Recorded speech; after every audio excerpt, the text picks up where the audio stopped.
Hi friends, ഇന്ന് ഞാൻ പറഞ്ഞിരിക്കുന്നത് ഫ്രൂട്ട് പുലാവുടെ റെസിപ്പി ആയിട്ടാണ്. അതിനായിട്ട് ആദ്യമേ ഒരു കടായിൽ 1 ടേബിൾ സ്പൂൺ ഗീ എടുക്കാം. ഈ ഗീ ഒന്ന് മെൽറ്റ് ആയി വരുമ്പോഴത്തേക്കിന് നമുക്ക് ഒരു ചെറിയ കഷ്ണം സിനമൺ സ്റ്റിക്ക് ഇട്ട് കൊടുക്കാം. പിന്നെ ഞാൻ ഇതിന് ഒരു സ്റ്റാർ അത് ചെറിയ പീസസ് ആക്കിയിട്ടുണ്ട്, അത് കൂടി ഇടാം. പിന്നെ 4 ക്ലോവ്സും 3 ഏലക്ക കൂടി ഇടാം. അത് കഴിഞ്ഞിട്ട് 1 ടീസ്പൂൺ ക്യൂമിൻ സീഡ് കൂടിയിട്ട് നമുക്ക് നല്ലോണം ഒന്ന് സോട്ട് ചെയ്തെടുക്കണം. ഈ ക്യൂമിൻ സീഡ് സ്പ്ലട്ടർ ആവുന്ന വരെ നമുക്ക് സോട്ട് ചെയ്തെടുക്കാം. അപ്പോൾ എൻ്റെ ക്യൂമിൻ സീഡെല്ലാം നല്ല സ്പ്ലട്ടറായി തുടങ്ങിയിട്ടുണ്ട്. ഈ സമയത്ത് നമുക്ക് 2 ഉള്ളി മൂടിയിട്ട് ഗോൾഡൻ ബ്രൗൺ ആവുന്ന വരെ ഇതൊന്ന് ഫ്രൈ ചെയ്തെടുക്കണം.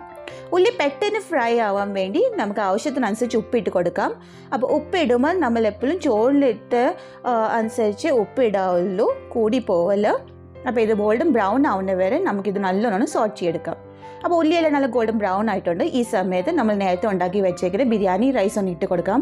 തലേന്ന് തന്നെ നമ്മുടെ ബിരിയാണി റൈസ് ഉണ്ടാക്കി വെച്ച് കഴിഞ്ഞാൽ നമുക്ക് പെട്ടെന്ന് രാവിലെ എണീറ്റ് ഈ ഡിഷ് റെഡിയാക്കാം. ഞാൻ പിള്ളേർക്കൊക്കെ ടിഫിന് കൊടുത്ത് വിടാൻ ഏറ്റവും ബെസ്റ്റ് ലഞ്ച് റെസിപ്പിയാണ് ഇത്. അപ്പം ചോറും ഉള്ളിയെല്ലാം നല്ല മിക്സ് ആയിട്ടുണ്ട്. ഇതൊന്ന് സൈഡിൽ വെക്കാം.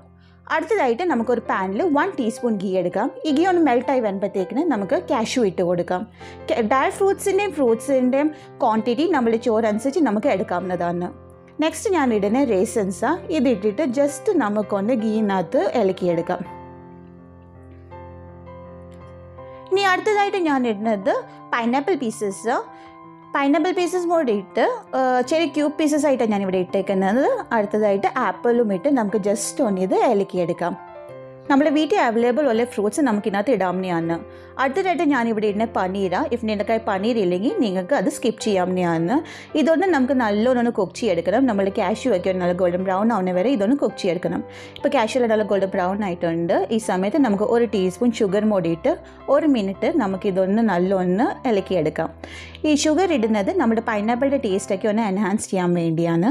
അപ്പോൾ എൻ്റെ ഫ്രൂട്ട് മിക്സ് ഇവിടെ റെഡി ആയിട്ടുണ്ട്. ഇതിനെ നമുക്ക് ചോറിനകത്തിട്ട് നല്ലോണം മിക്സ് ആക്കിയെടുക്കാം. നിങ്ങളുടെ കയ്യിൽ പോമഗ്രാനൈറ്റ് ഒക്കെ ഉണ്ടെങ്കിൽ അതും നിങ്ങൾക്ക് ഇതിനകത്ത് ആഡ് ചെയ്യാവുന്നതാണ്.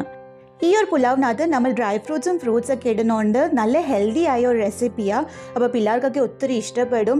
എല്ലാവരും ഇത് ട്രൈ ചെയ്ത് നോക്കുക. ഫ്രൂട്ട് പുലാവ് ഇവിടെ റെഡി ആയിട്ടുണ്ട്. ആദ്യമായിട്ട് എൻ്റെ വീഡിയോ കാണുവാണെങ്കിൽ എൻ്റെ ചാനൽ ഒന്ന് സബ്സ്ക്രൈബ് ചെയ്തേക്കണേ. അപ്പോൾ അടുത്ത വീഡിയോ കാണാം. ബൈ.